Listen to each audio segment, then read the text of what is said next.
to my channel. Did you know that the first ever express entry draw for science, technology, engineering, and mathematics occupations was just held in Canada?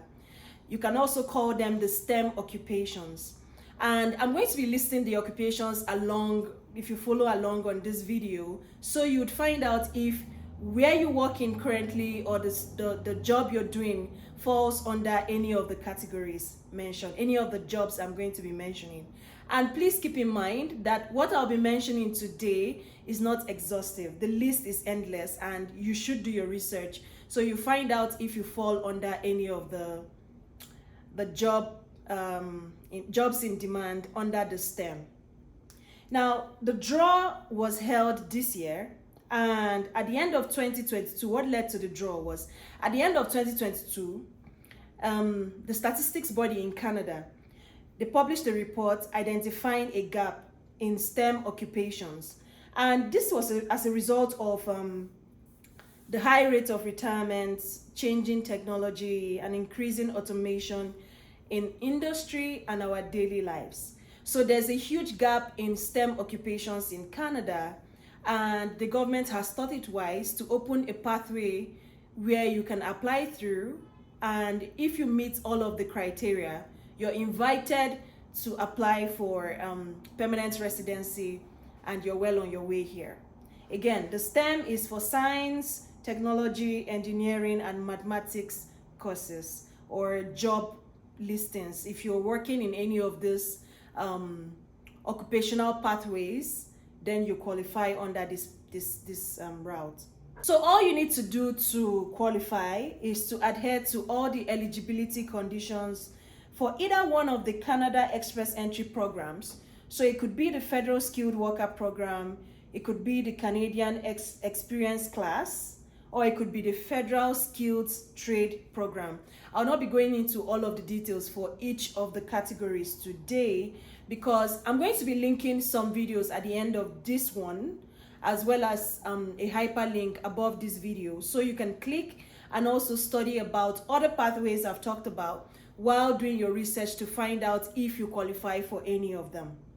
And one of the major criteria for this STEM route is that you should have an overall work experience of 3 years, that's minimum of 3 years, but with a minimum again of 6 months work experience in one of the occupations which are listed under the STEM route. So aside having a minimum of 3 years work experience, you need to have a minimum of 6 months, the later 6 months, working in one of the occupations which are listed under the STEM.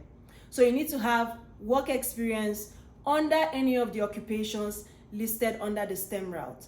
I'm going to be listing a number of them today. However, this list is not exhaustive. I can't hammer that enough because some people could run with the idea that it's just the number of occupations I listed that are available, but no, that won't be correct.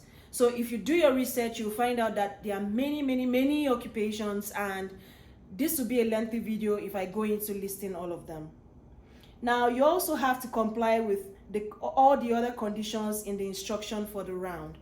So for the Federal Skilled Worker Program, if you're going through that route, you know too well that you need to write the IELTS.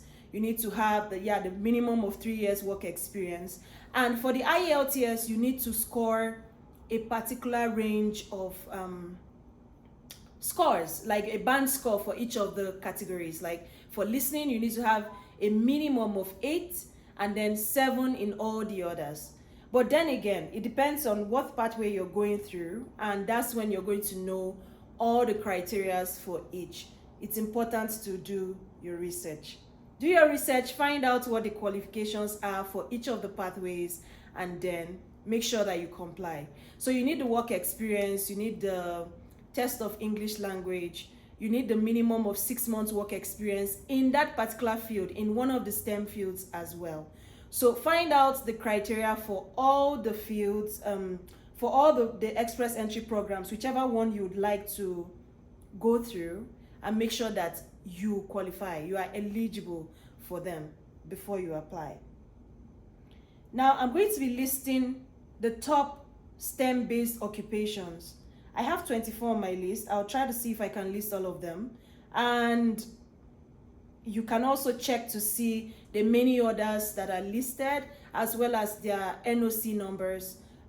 That's the National Occupational Code. I made a video a few weeks ago about the NOC codes as well, and you can check that out. I'll be linking it at the end of this video.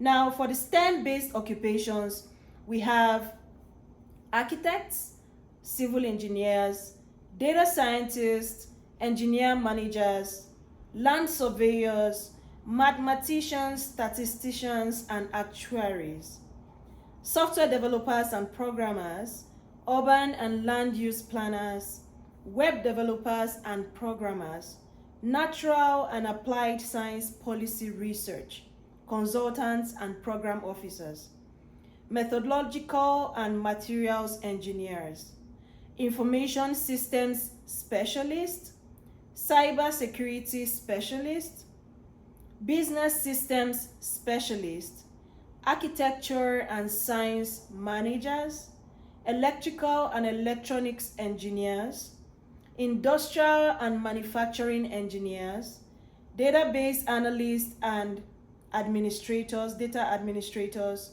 landscape architects, web designers, software engineers and designers, information systems specialists, computer and information systems managers, computer engineers except software engineers and designers.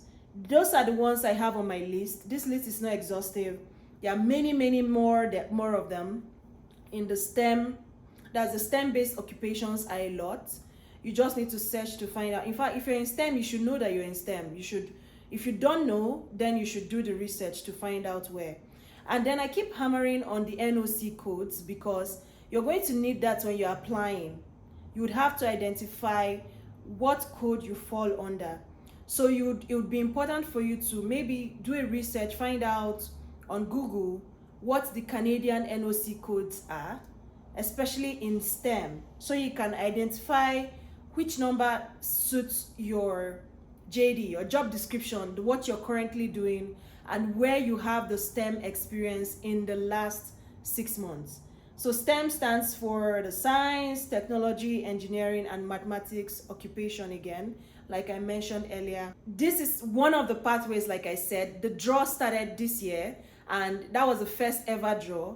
Of course, there will be many more draws, and you want to be ready for when it comes so that you're not found wanting.